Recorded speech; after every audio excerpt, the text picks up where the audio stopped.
Hello there, and welcome back. I'm Martin, and today on Daddy Rolled a One, we're going to be talking about another of my history videos on the history of early tabletop role-playing games, including Dungeons and Dragons. And specifically today, the topic is going to be about domain level play. Now, this is something that's been part of the game since its very, very beginnings and actually predates the game, back to some of the games that influenced the creation of Dungeons and Dragons back in 1974. And it goes through various editions all the way up until where it's still an important part today. So those of you who play 5th edition, if you are a member of D&D Beyond and you subscribe to Unearthed Arcana from them, you'll notice that last week, October 10th, I think it was, Wizards of the Coast published a article for Unearthed Arcana where they talked about a new concept that they're playtesting for the release of 1D&D or whatever they're calling it now in 2024, and it's called Bastions, and it's all about having a place of your own property that you own and manage, and benefits that you get from that. So if that sounds kind of surprising to you, like why would they put that in the game? Well, it goes back to the very origins of the game of D&D. So I want to talk a little bit about what we mean when we're talking about domain level play, like what exactly does that encompass? And then I'm going to talk about why it was in the game in the first place, like why was it even put into the rules of the game? And then we'll go through various different editions of D&D and talk about how those editions have changed in how they approach domain level play. And then at the end of the video, I'm going to go over a few options for people, mostly in I guess like you could call it the old school style of play, some supplements that have come out that deal with domain level play, but in a way that is very compatible with older editions of the game. That being said, 5th edition was created specifically to be compatible with earlier editions as well. It has a lot of DNA in those earlier editions. So those things could be adapted to be used in 5th edition.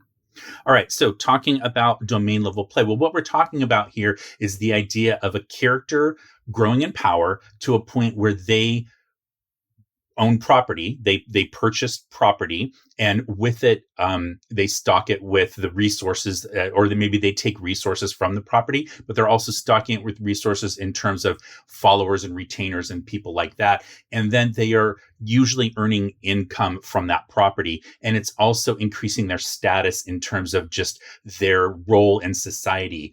And that was an early part of the game. So that's the basic part of it, right? So domain level play, it's just you owning a domain and then the management that goes along with owning that domain.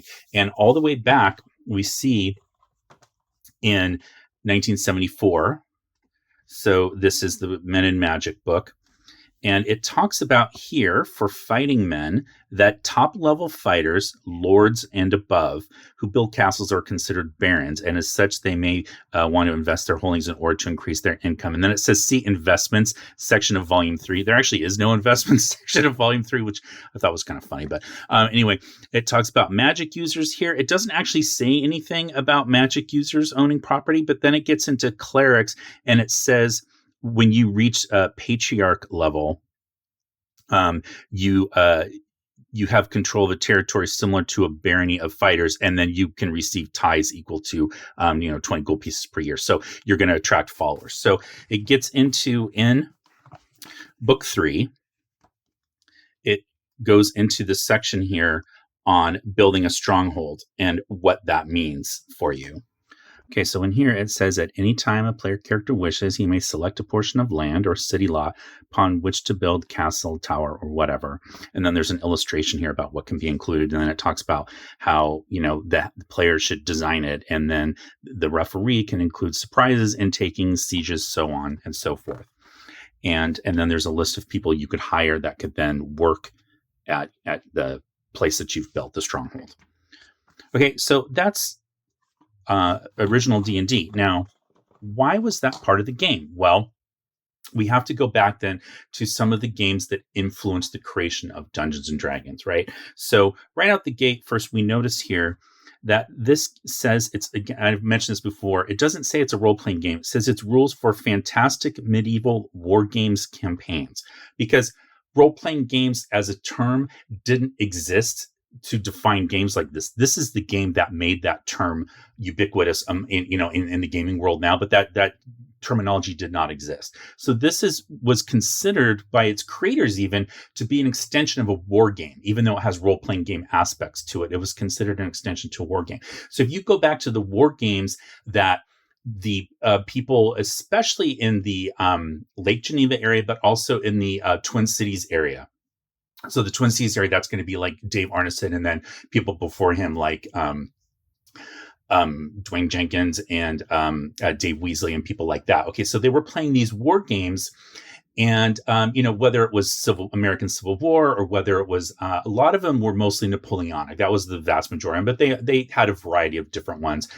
Dave Arneson was really into like ancient world type ancient world war games, miniature war games, and war games at their crux, like, I'm gonna like make this very generalized, but the idea of a war game, like the point of it is that you are facing off against an opponent. You're each controlling your resources and that you are going to acquire and then marshal and then spend. And in a war game, resources tend to take the form of troops.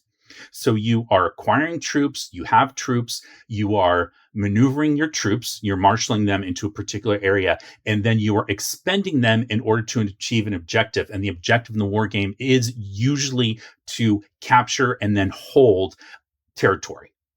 Okay, so property, right? Those are the winning conditions. And then at the end of the game, the player that had the territory wins the game. Okay, again, that's an oversimplification. There's different formats of games, case, so I get it, right? But at their crux, that's really what you were doing. And so as you move into Braunstein and then into Blackmoor, which kind of derives out of Braunstein, they retain that element of these players having these objectives. And not always, but a lot of times the objective was around the concept of owning property and becoming some type of property owner where you gained status because of that role of owning property. And when I say property, I mean, we're talking, it could be a castle or it could be, a temple. It could be, those various different things, right? So that was why in D&D, those concepts kind of came into it. So when Gary Gygax sees Blackmoor being played and kind of understands, and Dave Arneson was really big on this idea of domain level play. That was a thing that Dave Arneson was sort of known for in his Blackmoor games, is like letting players kind of experience that level of play. And so as Gary sees that being played, it comes into the DNA of this game, which is why you see for the class descriptions, him mentioning characters gaining a certain level and then acquiring, being able to build a stronghold and acquire followers. Okay, so the reason that those are part of the game is because they were sort of a winning condition. Okay, so I know that in role-playing games now, we don't think of winning. We don't think of them as expiring or having like a built-in endpoint. You sort of play until either people lose interest, or maybe the DM might have a scripted story if you play that way and might say like, okay, this is how this campaign's going to end. Other times, like if you play the way I play, especially the game I run for my daughter right now, it's very sandbox. So I don't know how it's going to end because I don't know what they're going to do beyond the next session that we're going to play.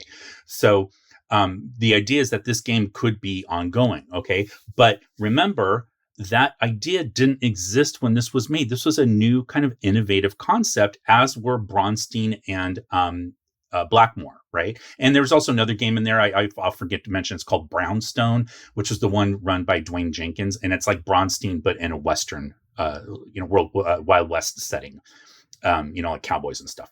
So. But those games were really innovative in this idea that, players were taking on a role and you could play any way that you wanted based on, what the referee said was allowable. Okay. But they are games built on a war game basis that had to have originally a winning condition. And so in D&D, originally, the winning condition was to get your character from first level up to what they refer to as name level. Okay, and for a fighter, that was level 9, which is when they become a lord. So if you look in this book, early D&D used level titles. There's a lot of reasons why. I'm not going to get into them right here. But as you see, these are the different levels. So that's level 1 is a veteran, 2 is warrior, all the way up through 9, which is a lord. Okay, and at level 9, when you were named level, that's when your fighter could build a stronghold. And the idea was then, well, you've then won the game of D&D because you have raised your fighter up to the point, the winning condition, which is you've survived, and you can now build a stronghold. It's going to attract followers, and then you can hire specialists to work there, and that the people that live there and the resources that are on the property where you've built your stronghold, that's going to generate passive income for you. And then at that point, what a lot of players did was retire that character and then start a new one. Okay, so that was kind of the cycle of these games. Now, Magic users later on are said that like you can build a tower, and then thieves later on can build like a hideout. I'll explain all that later. But each one of the character types was given sort of a goal like that. When you get to your name level, you can do this thing, build something where it's going to generate income and increase sort of your fame in the world and your status. Okay, so that's this game. And then we've talked a little bit about why it was part of the game. Okay, so that was sort of the original game and how that game was built. And it continued on. So we've talked about this basic set before, 1981. Revision of the original D&D rules. And if you go to the expert book, which is the higher level characters section, it gets into here when it talks about fighters. And it mentions that when they get enough money, they can build a castle. And when they reach 9th level or lord, they can become a baron or baroness of the land that they've cleared and call it a barony. Okay, so that's just one example, but every character in here has something like that, where it talks about thieves can build, like I said, a hideout. Magic users build a tower. And, well, I don't see the magic user tower here. I know it's in here somewhere. But anyway, that was the idea of this version of D&D. So then after that, and I'm going really fast here. I'm not going to cover every edition, but if you get to the BECMI edition of D&D, there's a whole chapter in the book, specifically in the Rules Cyclopedia. Chapter 12 is on strongholds. Okay, so the Rules Cyclopedia, again, is a one-book volume of the BECMI edition of D&D, which is the one that comes out after BX. And it just kind of eliminates the I portion in the Rules Cyclopedia. There was a later box set that came out called Wrath of the Immortals that kind of like added on to, or it might have been a book, but it added the Immortals section back to the Rules Cyclopedia. But anyway, in the Rules Cyclopedia, you see here in chapter 12, there's this whole section on building a domain, and what does that mean in terms of like generating income, what type of character builds what kind of domain. For you see the demi-humans, it talks all about how like a family clan will move into the domain once you've built it, once you've built your stronghold or whatever you want to call it, and how you generate income from it, how much it costs to build, some different titles that you could have for having that domain. And then it even gets into things like the confidence level of your domain and events that might occur during the course of owning that domain. So in just a few pages here, it's really, to me, one of the best depictions of domain management, because it gives you enough meat without just getting overly cumbersome with way too many fiddly details, which I think a lot of times domain management can get into. And I think it's also one of the reasons why it's kind of fallen out of favor. A lot of people just don't like this idea of like bookkeeping and keeping track of like how much they're spending for the upkeep of their domain, and then how much are they then generating in return from taxes and whatnot, and that kind of thing. And a lot of people just don't want to do that. They want to go out and slay dragons and stuff. And the game has kind of changed in that direction, partly based on the the desires of the playing community as to what they were looking for. But also in general, what's interesting is that even though these early editions are talking about domain management at higher levels, they're not actually really publishing any adventures that deal with owning property, owning a domain, owning a stronghold. For the most part, that's not really part of what they're doing. But so I think that's one of the reasons why domain level play just never really kind of caught on as much with the larger community, because it wasn't really pushed outside of just kind of mentioning it in these rules. All right. Now, when you get to advanced D&D, this is 1978, and you see in the section here on fighters, it does mention that at a high level, a fighter can, build a stronghold and attract, followers, and then, they're going to have to, collect a monthly revenue. Okay, so a lot of the characters in here do that. Okay, so it mentions for clerics, it mentions it for fighters, it mentions it for thieves. It mentions it for assassins even, but some of the characters don't mention it. So paladins, it doesn't mention that. Rangers, druids. So part of the idea of some of these original classes, clerics, magic users, thieves, and fighters. I know thieves weren't original, but they came very quickly after. One of the benefits that those classes get is this ability to build strongholds and then automatically get followers to move in there and then start generating income. And kind of the downside of some of these other classes is that they either don't gain followers or don't gain them as quickly, and they don't automatically get the, benefit of building a stronghold when they get to a certain level, right? So, but they get extra goodies with their class abilities, right? So one of the things that balances a fighter in this is the idea that at a certain point, at a higher level, you're going to be building a stronghold and attracting people to live there. Okay. And that is a benefit. It's a long game, right? So you're not getting as many benefits up front, like say a paladin or a ranger would get, but in the long term, you're getting these bigger things that are going to generate money. Okay. Now it's also mentioned in second edition, the second edition player's handbook. This comes out in 1989. And in the fighter class in here, I'm just going to point out the fighter, but just know it kind of covers it for everybody. It talks about, owning a stronghold. So the fighter is mentioned. I can't find it. It's right here. Okay. So the fighter says, when they attain 9th level, they automatically attract men in arms, and having heard of them, they can, gain fame, adventure, and cash, and they're loyal as long as they're well treated. So it's all about like running a stronghold and gaining all these people to move in. Okay, so sorry that took me a minute to find, but that's in the second edition. So when you get to second edition, you're still talking about this idea of some of the classes having as part of their class ability building a stronghold or something like that and gaining followers.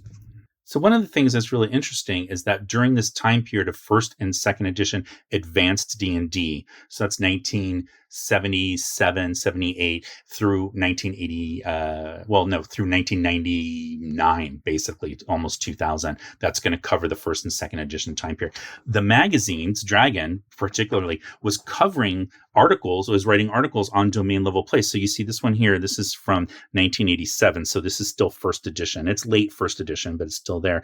And there's this article here, Fighting for Keeps. So it's a little bit about the battle system product that was coming out, which is mass combat system. I'm not going to get into mass combat system, but they're kind of related, right? Mass combat, sending your troops out, getting back to those early war game roots, is related to domain level play, right? Because the idea is that the reason you have an army is because you're protecting the property that you own, most likely, or you're invading someone else to take over their property or to kick them out from a place that they don't belong. But anyway, they're covering that. And then this whole article, this is Dragon Magazine number 127, I should point out, with this great cover art that's Jim Holloway. And then you have this magazine. This is number 145, and it's all about a knight's home and his castle. And so you see here all these articles on building castles up and tearing them down. So there's different types of castles it covers. And then, Strongholds 3, holding down the fort. So this article is all about, what does it mean to run a castle, and what do you have to do on a day-to-day basis when you're running that, and like the different things that might come up. Random events to enliven anyone's stronghold, right? So the magazines that they're publishing to support D&D are covering the concept of domain level play. And then in second edition also, late second edition, so this is 1995, you have the release of the Birthright campaign setting. So second edition was notorious for just publishing tons of different settings, and the Birthright one specifically deals with the idea of different warring kingdoms and like managing the kingdoms. So the characters are the people that are in charge of these different realms. And there's a whole campaign setting and then, adventures and stuff that are published for it. But the whole idea of this, it's all about this idea of kind of political intrigue and managing domains and strongholds and kingdoms and the characters being integral to that. That's like the goal of playing in this particular campaign setting. It's not about going into the dungeon to get treasure, right? It's this higher level concept of domain management. And that was a whole campaign setting just about that topic. That's kind of like, for me, one of the high water marks of domain management is that particular setting. So the reason I say that, like I said, it's that high water mark is really because, I'm not talking about individual campaigns, right? Everyone's going to do what they want in their own individual campaigns, but I'm talking about in terms of putting it forward as an idea, like publishing things that are about domain management. It really kind of starts to go away with third edition. So let's get to the third edition Player's Handbook. So this is 2000. No, this is post WotC takeover. I know mostly I talk about, TSR Era D&D on my channel, but I think it's important to kind of look, when you're talking about a concept like this, look across all of the editions to just see how it changes, because there is a significant change when you get to this edition. Now, we saw in both the non-advanced line, again, what I would call basic D&D, but it's technically just D&D. So, Moldvay Basic or BECMI or Rule Cyclopedia, easy to master, all those. And the original D&D line, you see that owning it, creating a domain, building a stronghold, when you get to name level, that was something that was a goal of many different character types, and it's written into the rules. It's also in AD&D first edition and second edition. By the way, if all these editions are confusing you and that the terminology is different, I highly recommend that you check out my video on the history of D&D editions. It's one of my favorites, quite honestly. It's one of the first history videos. I think it actually is the first history video that I made for this channel, and it was the one that kind of got me put on my new focus of doing these history videos. In any event, let's get to the WotC era fighter. Okay, so you see it talks about the fighter here, and let's look at these class abilities, and it's all bonus feats. And there's nothing in here about owning a stronghold, running a stronghold. And that goes for every character class that's listed in here. The character descriptions focus on the individual tactics that you're going to use, whether it's spells or feats or whatever it is, class abilities, rogue skills, backstab, and which got changed to sneak attack in this edition.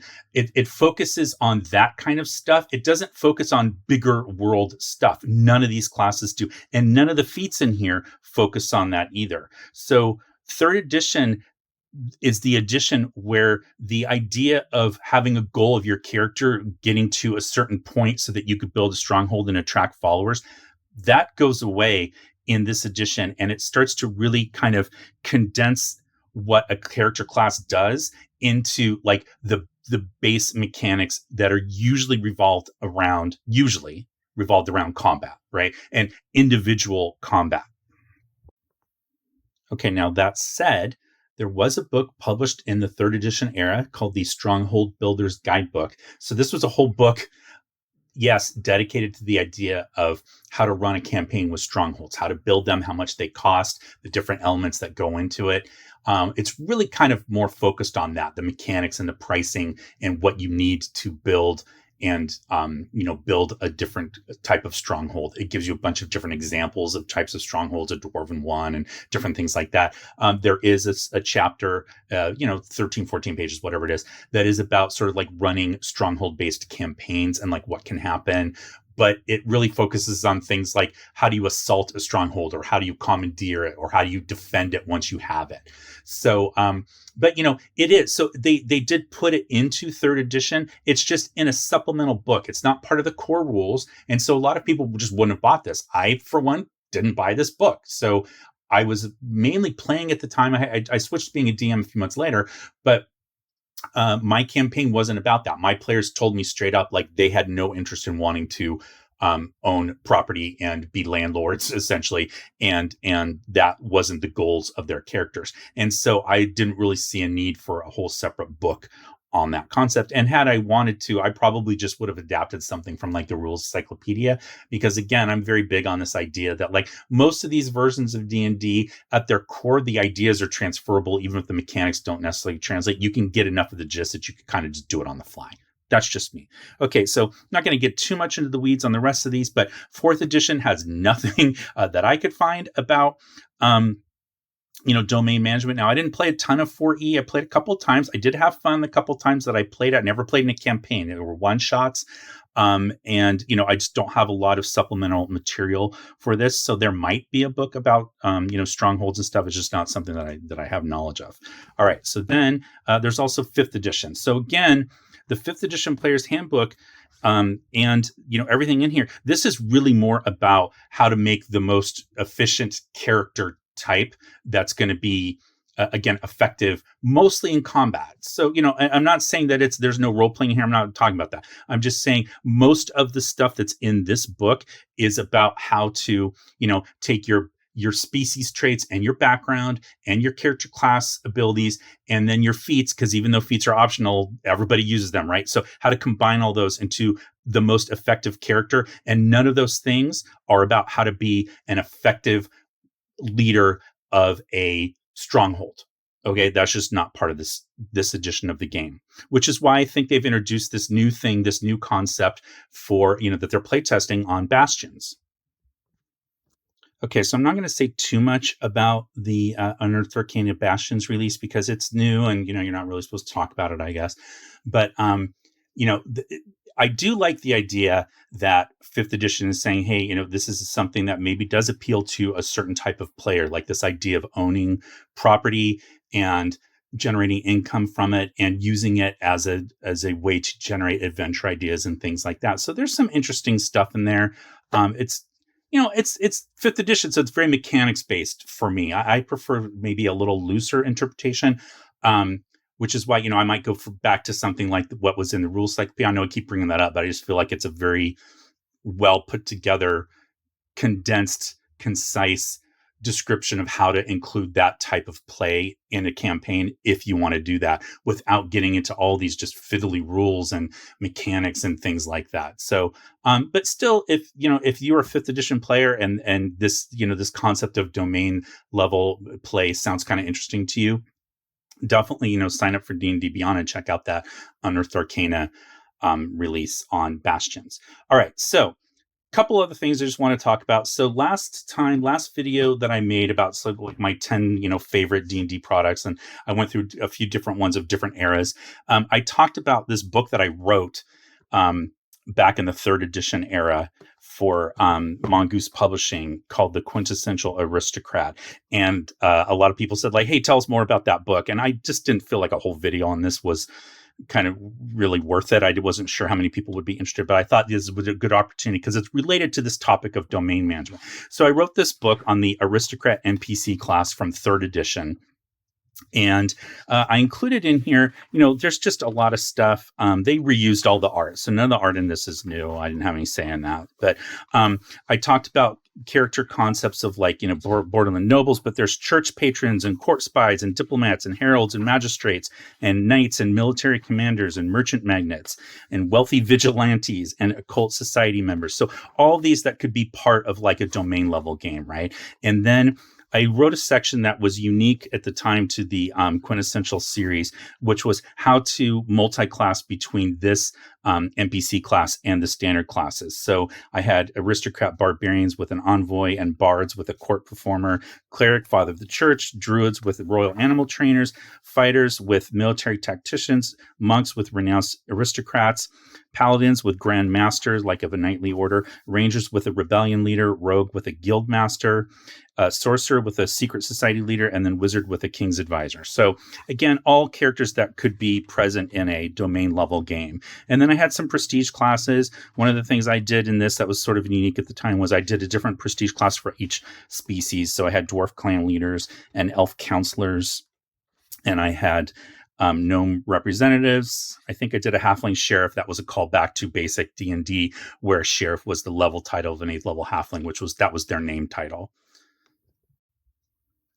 And I also had an orc war chief. So the way that this worked was that I created new feats in this book, third edition. So I had to have feats, and I made a lot of them feats that were only usable by aristocrats.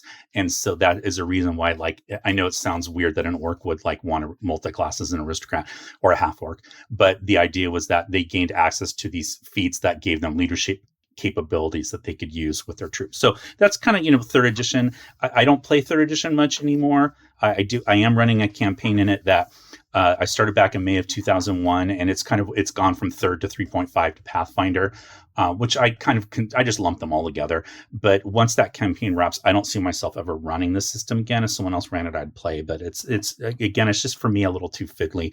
But I had all these ideas in here for different ways to use different skills, which was a big part of the quintessential books. And then I had this section here on creating like a family icon. And then, like a heraldry design, essentially. But, I was trying to keep it more culturally neutral.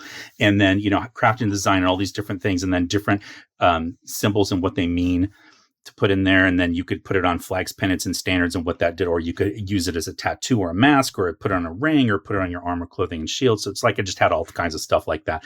And then here's all the different feats that I had. Again, I didn't pick the art for this. It was all reused from previously published books by Mongoose Publishing. Had all these different magical bloodlines that you could have. And then I had tools of the trade and talked about things of items of quality and how that affected things like your clothing and your accessories and your weapons and your jewelry. And again, these are all giving you in-game benefits because that's what third edition is all about. So, and then I created this idea of aristocratic affiliations.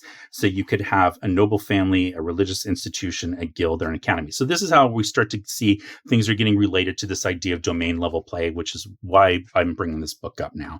So I talked all about creating these affiliates and what does that mean, affiliations. And then you could have a company and a state, farmland, temples, and they kind of work like feats in a way.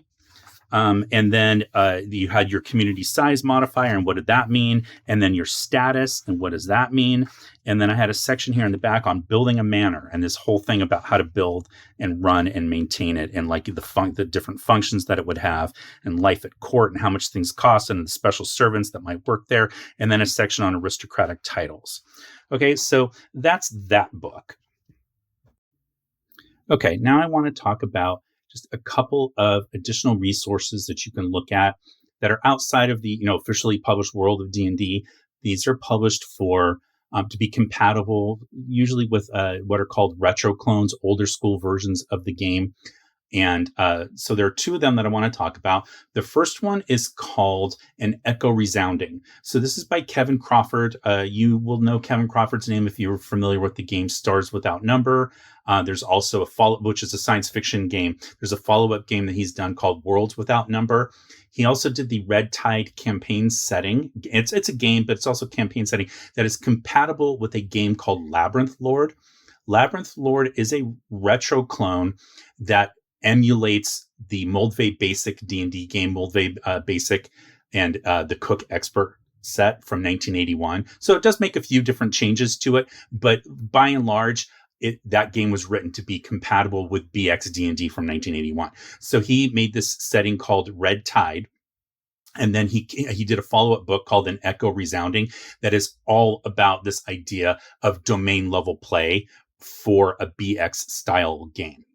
And that takes place in his world of Red Tide, but it's really not tied to that. Like you can easily strip out the flavor text and just use the mechanics if you want a system that's very highly regarded by many people in the community as being one of the better books that's dedicated to this idea of domain level play. All right, there's another game called, very cleverly named. It's called On Downtime and Domains.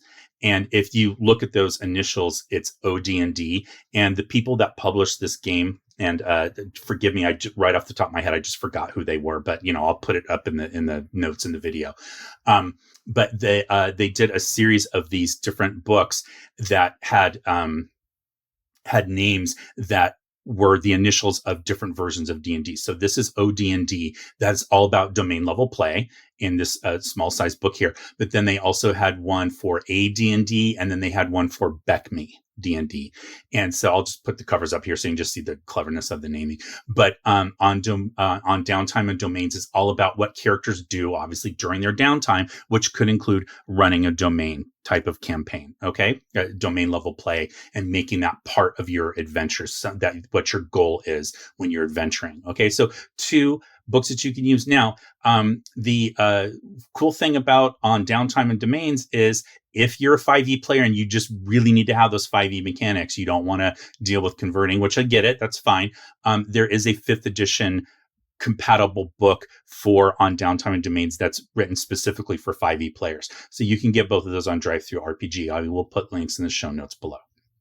Okay, so that's it for our look at domain level play. I hope you learned something. I would love to hear from you in the comments, and let me know your experiences with domain level play if you have any, and whether you enjoy or don't enjoy the idea of doing that.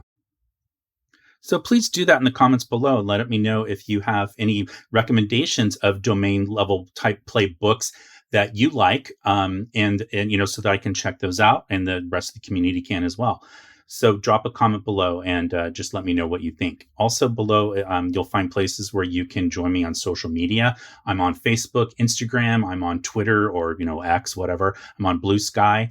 And, I love to interact with people there, answer questions or, get recommendations or anything like that. And also, you'll find places below where you can visit my blog. And I talked about a lot of the free content that I created in this, not free content, but a lot of the content I created in this book. It's very 3rd edition, of course, so it's very mechanics heavy, but I do have a lot of free content on my blog, and much of it is system agnostic. So it's less about mechanics and it's more about ideas that you can drop into your games. So check out my blog and you'll find content like that there. One of the more popular ones that I did was sort of called like weird character ideas. So if you search for the label on that, you'll find a bunch of content behind that idea. Okay. Also below, you will see a place where you can visit my shop, where you can help support my channel by buying like a t-shirt, hoodie, poster, mug, anything like that. A bunch of different designs that are all exclusive to my shop. And I would really appreciate it if you guys would just check it out and see what I have available. So the holidays are coming up. It's now October of 2023. So maybe you're looking for a gift for a friend, a gamer friend. You could get them a t-shirt or a hoodie, like I said, or maybe a poster for the game room. Okay, so you'll find all of that below. And again, I would really appreciate it because that money does go back into helping the channel. I would love to get like a new camera, a new setup here so that my videos are a little bit more professional for you guys. All right, so with that said, I would like to say thank you very much for watching. Happy gaming, stay safe, and I will talk to you next time. And now it's time for the bonus content, what I was drinking and what I was listening to when I was making my notes for this particular video. So I was drinking this. This is a Uinta Brewing Company pumpkin ale. They're based out of Salt Lake City, which is kind of fun because I used to live there back in junior high school, early high school. My dad's work transferred us there. So anyway, at this time of year, I do like to drink pumpkin ales. I'm usually more of a bitter, like an IPA style drinker, but I feel, October, which is when I'm recording this video, is the perfect time for a beer like this. So I was also drinking some of this while I was putting up some of my Halloween decorations. A lot of clove and nutmeg on the nose. So I think the nose is really nice on this. The flavor is good. It's maybe a little bit more thin than I was expecting based on the nose, but still fun. I like pumpkin beers, and this is the perfect time of year for drinking them, even though where I live today, it's about 85 degrees Fahrenheit, so not very fall weather. All right, what I was listening to was this record. It's The Great Pumpkin, Charlie Brown by Vince Guaraldi. Vince gets saddled with being the Peanuts music guy, which is really kind of unfair to his career. He was an extremely accomplished piano player and a composer. But he is sort of famous for doing the Peanuts music. I grew up with this stuff. If you're like me, if you're a Gen X person, you probably grew up watching these holiday specials every year when they were on TV, and they only aired one time. So if you weren't home to watch the Halloween special, you weren't going to see it again until the next year. We didn't have VCRs and DVDs and stuff early in my youth. My parents had a few different Vince Guaraldi records that were Peanuts related, but this one is special because the Halloween music was lost for decades. They didn't know where it was. And so the only way you could get music from this was that it included what's called the Foley, or the sound effects. And it kind of ruins the songs when you're just trying to listen to the songs. So this one was found during the pandemic, or maybe slightly before, but they found the original master tapes without the Foley. And I was so excited to get this. It's got this fun sleeve, the pumpkin. It's like a glow in the dark pumpkin disc. But my wife and I, our first dance at our wedding, we got married in November, but our first dance at our wedding was the Great Pumpkin Waltz, because we met in October, and she and I were both big fans of the Peanuts specials growing up. Okay, so that's it. And again, thank you so much for watching. Take care.